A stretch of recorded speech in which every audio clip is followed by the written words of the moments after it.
Me parece que es un programa muy necesario. Hay, desgraciadamente, una brecha creciente y no cada vez más pequeña de mujeres en los ámbitos científicos y tecnológicos y, por lo tanto, creo que este esfuerzo que se está haciendo es fundamental.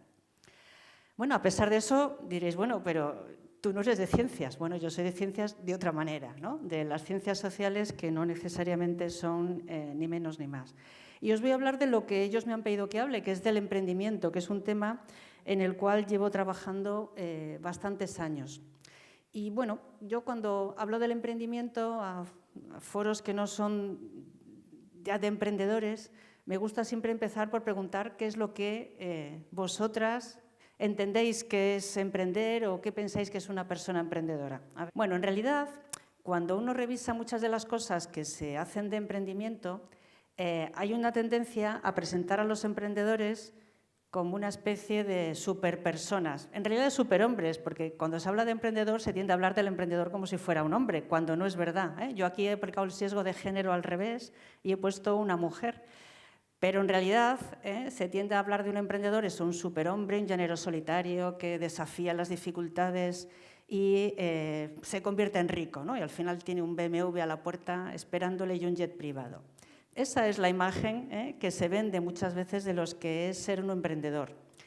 Y muchas veces también se dice que emprender es crear una empresa, y solamente hay esa idea, de que emprender es crear una empresa, tener éxito, seguir un plan de negocio y seguir unos objetivos así muy organizados. Y parte de eso puede ser verdad, pero no es ni de lejos toda la verdad, ¿vale?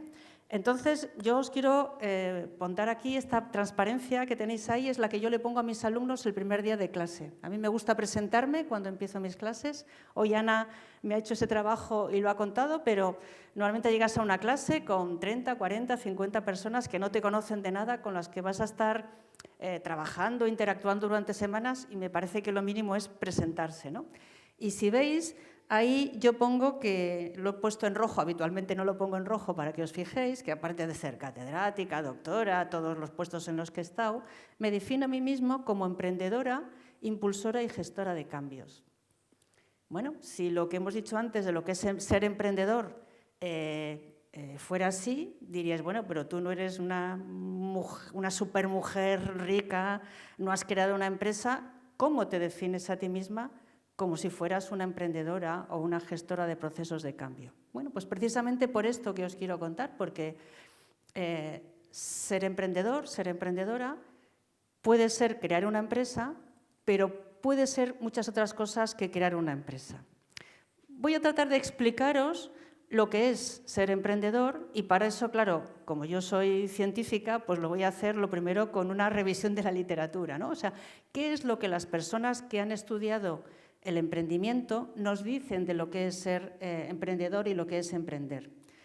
Bueno, no os voy a aburrir aquí con 2000 ejemplos, pero sí que os quiero poner uno de los artículos más citados, hechos por estas dos personas, Scott Shane y Sakaram Venkataraman, que en el año 2000, en la revista la Academy of Management Review, es una de las segunda, la tercera revista mundial en los ámbitos de administración de empresas, publicaron este artículo que lo más importante del artículo es que ponía el foco en la oportunidad, ¿vale? Uy, perdonad, ya estoy tocando donde no debo. Ponía el foco en la oportunidad. Es decir, ellos entendían que fundamentalmente lo que hacen cuando se emprende, lo que se hace es identificar una oportunidad que es capaz de generar un valor que obviamente puede ser económico si lo que vas a crear es una empresa privada, pero que puede ser otro tipo de valores, puede ser valor social o valor personal para uno mismo. Por ejemplo, cuando el grupo de personas que están apoyando y de empresas que están apoyando este programa, eso es emprender. No lo hacen para ganar dinero, lo hacen porque ellos tienen un compromiso con una cuestión como es la promoción de los talentos de las mujeres y, por lo tanto, deciden a llevar adelante esa oportunidad. Por lo tanto, el valor es más allá del valor económico, aunque muchas veces sí que es cierto que hay empresas que tienen un valor económico. Yo además os he puesto ahí otra que no tiene un valor económico, sino tiene un valor social. Esta persona Rosa Arias es ha sido identificada como una de las mejores emprendedoras sociales del mundo. Ella lo que hace es que, a partir de una serie de proyectos europeos en los que colaboró para identificar sensores de olores y cómo identificar los olores como un indicador de contaminación, tiene ese proyecto, tiene una empresa que se llama Science for Change y tiene ese proyecto Odor Collect, que es un proyecto de ciencia ciudadana, es decir, un proyecto en el cual se pide a los ciudadanos que reporten en esta aplicación cuando detectan olores que pueden estar indicando contaminación. Bueno, esta empresa y este proyecto es un proyecto clarísimo de emprendimiento que no tiene un objetivo económico, que es totalmente legítimo, pero que el concepto de emprendimiento, es lo que yo quiero deciros, no es solamente el buscar resultados que tengan un valor económico, sino también social y personal. Luego, cuando se emprende, una vez que has identificado esa oportunidad, lo que se hace es ponerte a armarla, ¿no? Hay que buscar, hay que evaluar si es posible, hay que explotarla con los recursos que se tienen o aquellos que se pueden conseguir. Y en este proceso, que es el realmente complicado, porque ideas tenemos muchas, todos, pero ser capaz de llevarlas adelante, eso es lo que diferencia a una persona emprendedora de una que no lo es. Una que tiene una idea y es capaz de llevarla adelante. Y aquí hay muchos aspectos que son necesarios y de los que muchas veces no somos conscientes que nosotros contamos. Yo, por ejemplo, no me he visto a mí misma como creativa hasta los 35 o los 40 años. Y, sin embargo, hoy soy consciente de que mi creatividad, por supuesto, no es pintar un cuadro, no es escribir una pieza de música, ojalá tuviera esas habilidades, pero soy creativa de otras maneras. Todos somos creativos, aunque eso sea una competencia que habitualmente no se trabaja muchísimo. Para ser emprendedor hay que ser creativo, hay que ser autónomo, hay que tener capacidad para asumir riesgos, porque otra cosa importante es que el emprendimiento no es esto que aciertas a la primera. Seguramente Javier, Silvia, las demás personas que están aquí os podrían contar todas las veces que se han equivocado, que han tenido que ir cambiando, que han tenido que ir adaptándose. Yo, como sé que hoy hay gente vinculada con el deporte y con el baloncesto, he puesto esta cita de Michael Jordan, ¿no? Dice que he fallado una y otra vez en mi vida y por eso he conseguido éxito. En nuestro país, además, parece que fracasar está estigmatizado. Parece que si fracasas eres lo peor, que hay que ocultarlo. Un fracaso no es un fracaso, es un proceso de aprendizaje. Y el que piense que las cosas se consiguen a la primera está muy equivocado. Las cosas hay que trabajarlas y hay que ser capaz de ir sobreponiéndose a que las cosas no salen bien a la primera, ¿vale? Bueno, pues lo mismo, una serie de cuestiones que lo que te llevan es a, una vez que has identificado una oportunidad, evaluarla y llevarla a efecto. Y lo último es que este emprendimiento se puede hacer en diferentes contextos y con diferentes situaciones. Por supuesto, se puede hacer creando empresas, ¿vale? Yo os he traído aquí esta de kombucha con vida, que me encanta. Por lo primero, porque me gusta la kombucha, y lo segundo, porque me encanta cómo ellas se presentan, ¿verdad? Dicen, somos Nuria y Bea, y aunque la mayoría de las marcas que molan nacieron con dos señores programando en un garaje de California, nuestra empresa nació con dos mujeres en un desván de Fregenal de la Sierra, en Extremadura. Es decir, que se puede emprender desde un garaje en California o se puede emprender desde el desván de tu casa. Yo creo que este mensaje también es muy importante. Y además de crear o de emprender creando empresas, que es algo fundamental y que es fundamental para la riqueza y para el bienestar de cualquier país, también podemos emprender desde una empresa que ya está establecida, desde una institución. Por eso yo, que trabajo en una universidad, que nunca he trabajado, creo que he hecho emprendimiento, porque he identificado oportunidades, como luego trataré de explicaros, que generaban un valor y lo he hecho desde el ámbito de mi institución. Es lo que se llama emprendimiento corporativo, el emprendimiento desde dentro de la empresa, que yo creo que las buenas empresas además es algo que aprovechan mucho, porque están aprovechando la creatividad y la capacidad de innovar de las personas que están en sus equipos. ¿Y qué es lo que hace un emprendedor? ¿Vale? ¿Qué es una persona emprendedora? ¿Cómo la podemos identificar? ¿Cómo se comporta? Pues bueno, aporto aquí otra publicación, si la anterior era del año 2000, es una de las más citadas en el ámbito del emprendimiento a nivel mundial. Esta es del año 2001, está hecha por esta mujer, Sara Sarasvati, que estaba haciendo la tesis doctoral con un premio Nobel en Estados Unidos. Ella es hindú, pero estaba en Estados Unidos.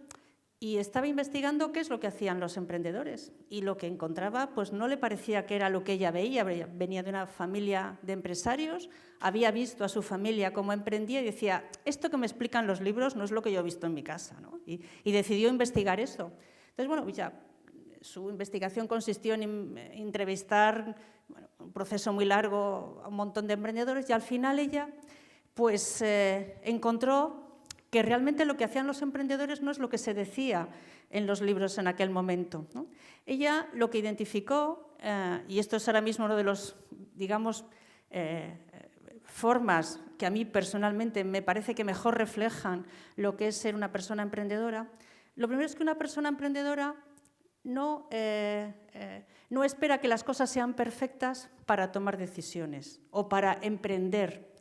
Una persona emprendedora piensa y actúa además de una manera que ella lo llama efectual. Es decir, que no es que estemos esperando a tener todos los posibles recursos para poder emprender una cosa, sino que con lo que tenemos a mano empezamos a trabajar y empezamos a tomar decisiones, partiendo de lo que se tiene y dejando que los objetivos surjan de las aspiraciones, de las relaciones que tenemos, de nuestra imaginación, de lo que nos gusta. Yo me gusta explicarlo pues como cuando vamos a hacer la comida, ¿vale?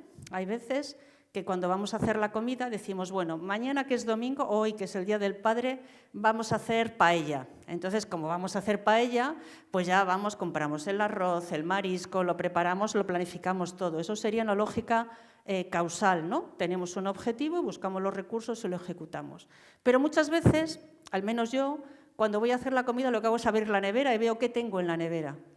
Y en la nevera tengo unos calabacines, un poquito de apio, me queda un poquito de cebolla y tal. Digo, bueno, voy a hacer un puré, ¿vale? Eso es la lógica efectual. Veo lo que tengo a mano y decido cómo lo convierto en comida, cómo lo convierto en algo. Bueno, pues lo que Sarasvati identificó es que los emprendedores usan mucho más la lógica efectual que la causal. Por supuesto, la causal también, pero mucho más la efectual.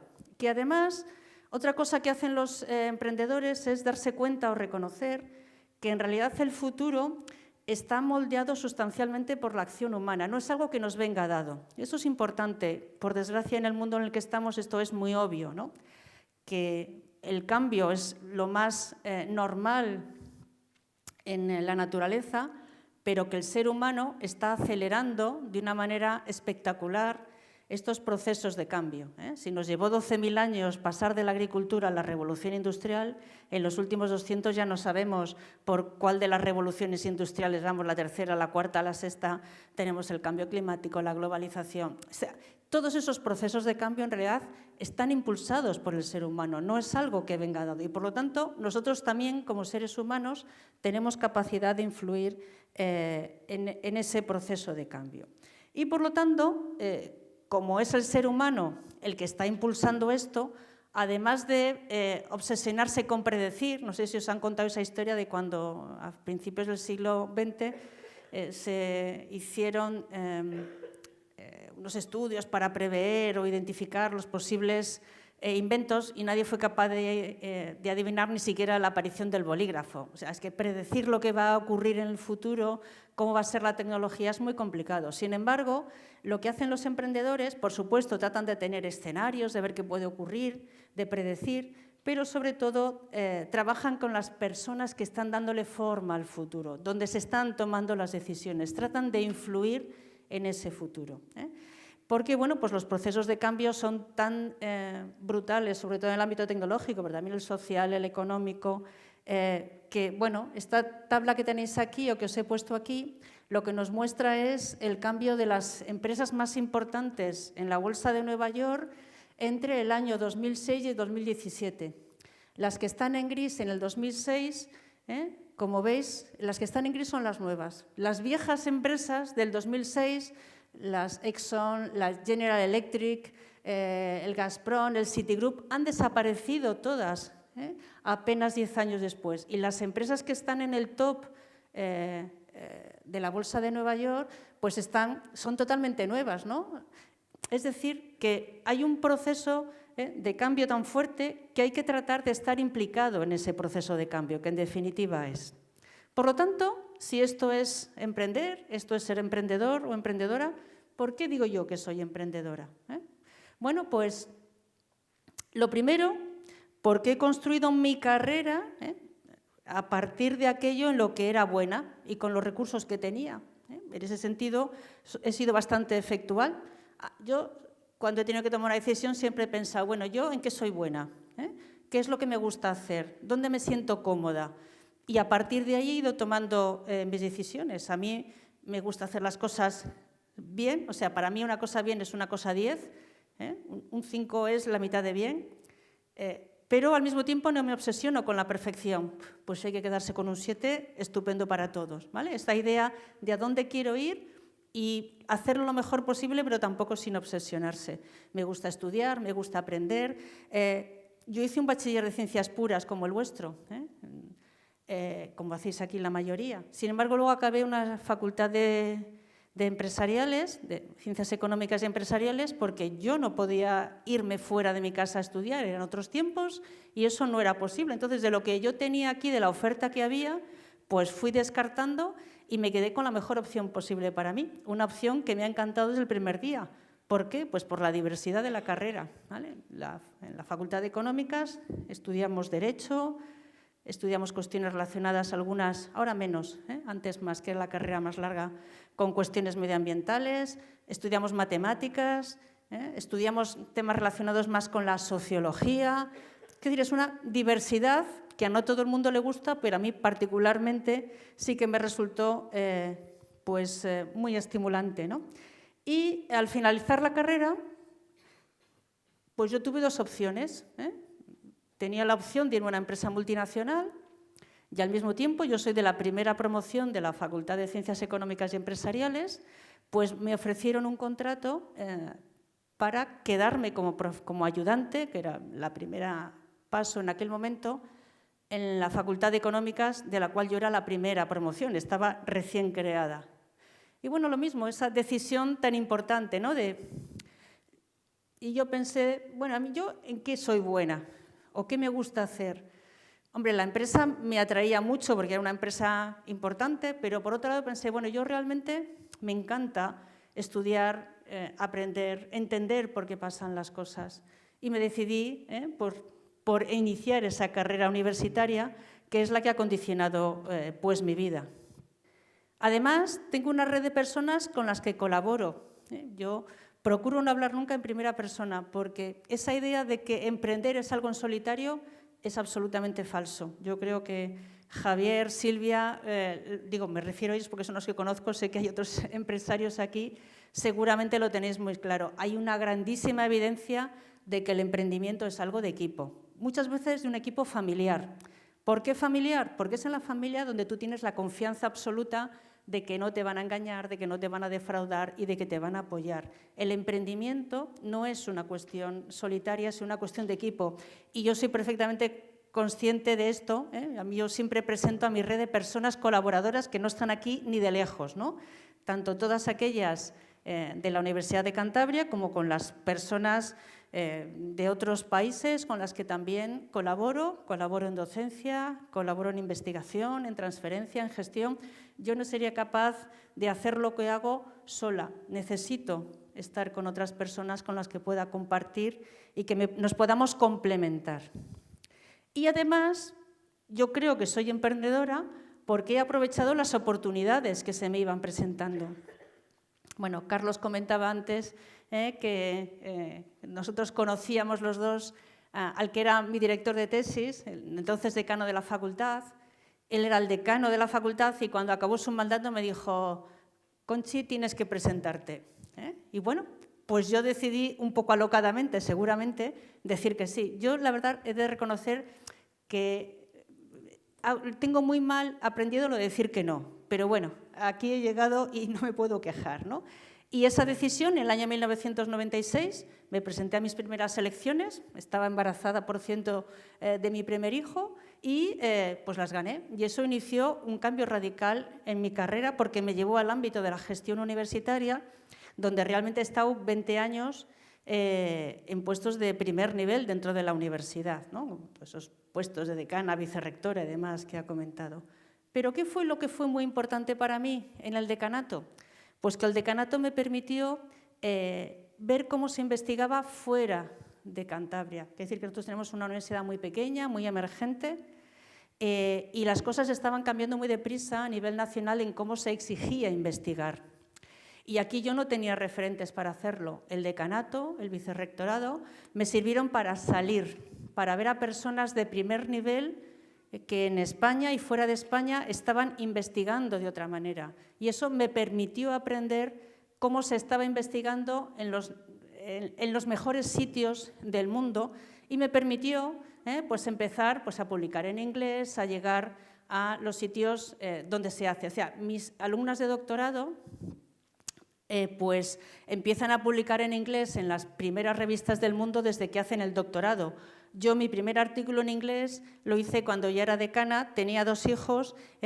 Bueno, es que hay que aprender durante toda la vida y eso es algo que es importante y además es absolutamente estimulante, ¿no? Yo creo que esas personas que acaban y cierran los libros se deben aburrir mucho, desde mi punto de vista, porque a mí me resulta mucho más entretenido esta cuestión. Bueno, luego en el año 2008 llegó la Cátedra Santander de Empresa Familiar, de lo que os ha hablado también Ana, que la verdad es uno de los proyectos más bonitos en los que he estado porque me ha permitido conocer a muchísimos empresarios e investigadores en España y fuera de España de primer nivel que están trabajando con el grupo de empresas probablemente más importante de cualquier economía del mundo y que además también me ha permitido, bueno, pues avanzar muchísimo en temas de investigación. Y la última cosa que os voy a contar, bueno, un par de cosillas más, de eso de aprovechar las oportunidades, ¿vale? En el año 2010 firmamos un convenio en la universidad con el Tecnológico de Monterrey, que es una de las principales universidades en México, por supuesto, y en Latinoamérica, que querían que formáramos a personas como doctores en emprendimiento. Bueno, nosotros estábamos en una reunión de Universia, el conglomerado de universidades que lleva el Banco Santander, lo estábamos en Guadalajara, en México, y fuimos en un viaje de coche desde el hotel hasta la reunión mundial de Universia. Y bueno, pues en esto de cómo nos subimos al tal, yo me monté con el presidente del TEC, con el rector del TEC. Y en ese viaje de 20 minutos empezamos a hablar de emprendimiento y de empresa familiar. Y bueno, él al final de ese viaje quedó convencido de que la empresa familiar debería ser algo que estaba en ese programa de emprendimiento. Bueno, ese viaje de 20 minutos fue una oportunidad que yo aproveché para que la empresa familiar entrara en ese programa que no estaba previsto. Y quizá la última oportunidad que os quiero decir es que yo, siendo vicerrectora pues, de internacionalización, ya en mi última etapa, visité, nosotros tenemos la Universidad de Cantabria muchas relaciones con universidades en los Estados Unidos. Tenemos incluso alguna doble titulación, como la que hay en Cornell en Ingeniería Civil, pero esta vez visitamos a las universidades, estuvimos en Florida y luego fuimos a la Universidad de Charlotte, en North Carolina, porque bueno, es una de las primeras con las que habíamos tenido acuerdos y tenemos mucha relación. Y resulta que llego a la Universidad de North Carolina en Charlotte y acaban de contratar a Franz Kellerman, que es uno de los investigadores más relevantes a nivel mundial en temas de emprendimiento y de empresa familiar. Y yo digo, bueno, pues esta es mi oportunidad. Yo dejé el vicerrectorado un año después porque bueno, quería dedicarme ya a acabar mi proceso de cátedra y me fui de estancia a North Carolina, a Charlotte, a trabajar con Franz Kellerman, que es uno de estos que os he puesto antes en la foto, con el cual sigo trabajando hoy en día. Y bueno, estamos ahora mismo trabajando en un proceso de revisión de un artículo que precisamente lo que analiza es cómo la combinación de tener una mujer líder en una empresa familiar es una forma de impulsar el emprendimiento, la innovación y los buenos resultados en una empresa. Le tenemos ya en tercera revisión en una de las principales revistas en el ámbito del emprendimiento. Y bueno, esperemos que todo salga bien, no voy a hablar más para no gafarlo, pero llevo trabajando con France desde el año 2014 o 2015, ¿no? Es decir, que muchas veces la vida te pone delante de oportunidades que si tú sabes a dónde quieres ir, las tienes que aprovechar. Y hay que aprovechar esos 20 minutos de un viaje de coche que te montas por casualidad para alcanzarlo, porque si tú sabes a dónde quieres ir, pues aunque tengas que dar un rodeo, acabarás llegando probablemente. Y bueno, soy emprendedora también, he emprendido, digo, bueno, soy emprendedora, pero ¿qué he hecho yo que puedo poneros delante de vosotras para deciros en qué he emprendido? Pues algunas cosas que seguramente conocéis y algunas otras que no. La primera no la conoceréis, por supuesto, pero en la Facultad de Económicas y Empresariales hicimos el primer programa de doble titulación con universidades extranjeras de toda la Universidad de Cantabria. Luego ese modelo se utilizó, por ejemplo, para este proyecto que tenemos ahora mismo con Cornell, que es una Ivy League super top, pero el primero lo hicimos nosotros en la Facultad de Económicas. Uno segundo que seguramente conoceréis. Seguramente sabéis que en la Universidad de Cantabria exigimos un B2 para acabar la carrera y que si llegáis con un B2 a primero, la asignatura de inglés, que es obligatoria de primero, os vamos a poner un 9. Bueno, ese proyecto no lo sabíais, ya veo. Bueno, pues ya lo tenéis que ir aprendiendo enseguida, ¿vale? Ese proyecto de exigir el que haya un aprendizaje en inglés en todas las carreras de la Universidad de Cantabria, que los alumnos y las alumnas tienen que cursar al menos una asignatura en inglés para poder graduarse. Pues esto fue un proyecto que pusimos en marcha cuando hicimos la adaptación al Espacio Europeo de Educación Superior. Nos parecía que el conocimiento de inglés es uno de los grandes déficits que hay en nuestro país y que como universidad deberíamos hacer esa apuesta de exigirlo y de acompañarlo. De hecho, hemos estado haciendo exámenes, dando formación durante muchos años. Ahora ya el número de personas que llegan con el B2 a primero es cada vez más alto, ya es menos necesario, pero hemos hecho ese esfuerzo y lo seguimos haciendo porque nos parece que es algo importantísimo para que nuestros egresados puedan desarrollar luego una carrera profesional exitosa y también para que la región tenga personas mejor formadas en un ámbito internacional que es esencial hoy en día para la competencia. Seguramente este es el aspecto del que más orgullosa yo me siento de las cosas que he hecho en la universidad. Y luego, bueno, pues otras metodologías y otras cuestiones que hemos utilizado y que no quiero marearos aquí ahora. Voy a ir terminando porque ya es hora y no conviene alargar las cosas más de lo necesario. Como resumen, yo creo que todos debemos vernos a nosotros mismos como emprendedores. Si podemos crear una empresa, fantástico. Y si la podemos hacer crecer, mejor aún, porque crear una empresa no es lo mismo que hacerla crecer y es seguramente más importante o tan importante hacer crecer las empresas, hacerlas competitivas, hacerlas que funcionen bien, además de crearlas, ¿no? O sea, que ese foco que hay ahora mismo, esta especie de burbuja del emprendimiento que existe es importante, pero no nos tenemos que conformar con crear. También esto yo creo que los empresarios lo tienen muy claro, ¿no? Que hay que hacer las cosas, hay que hacerlas creer, hay que hacer crecer y hay que hacerlas competitivas. Pero si identificamos una oportunidad, si la identificáis y pensáis que es valiosa, deberíais intentar llevarla a cabo. Y lo que nos decía Sara Sarasvati es qué es lo que deberíamos hacer cuando tenemos una oportunidad, la que sea, grande, pequeña, mediana, que queremos llevar adelante. Pues responder a estas preguntas relativamente sencillas. ¿Quién soy? ¿Qué es lo que yo sé? ¿A quién conozco que me puede ayudar? ¿Cómo puedo yo empezar a trabajar en esto? Aunque no sea la situación ideal, que nunca la es. Nunca es la situación ideal. ¿Cómo puedo empezar a trabajar, a avanzar, a tener resultados? ¿Qué estoy dispuesto a perder? Esto es importante, ¿verdad? Porque uno nunca debe invertir lo que no puede perder, ¿eh? Esto es importante también y los empresarios lo saben bien. ¿Y quién puede ayudarme? Y una vez que tenga esas respuestas, debería experimentarlo, hacerlo, saber que seguramente voy a tropezar varias veces, pero seguir avanzando, porque el resultado pues acabará llegando. Y si uno hace lo que realmente le motiva, lo que le gusta, pues seguramente el resultado, desde luego personal, será extraordinario, pero seguramente también para el conjunto de la sociedad. Y permitidme acabar con una cita de Helen Keller, que no sé si os suena, tal vez habéis visto esa película que cuenta.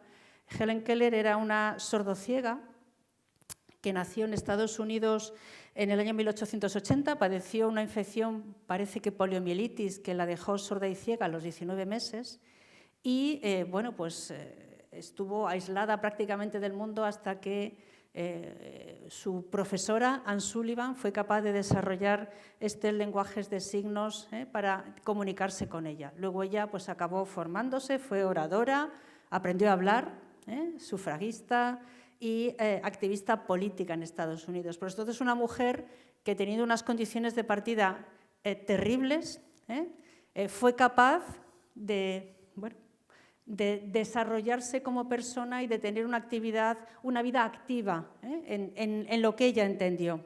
Y ella tiene esta cita de una conferencia que dio en el año 1896 y que decía que nunca se puede consentir en arrastrarse cuando se siente el impulso de elevarse. Y yo creo que eso es muy importante, ¿vale? Cada uno tenemos nuestro impulso, el que sea, el que realmente llevamos dentro, lo que nos motiva cada mañana a levantarnos con alegría, y debemos tratar de seguir siempre ese impulso, porque nos lo debemos a nosotras mismas y al mundo y a la sociedad en la que estamos.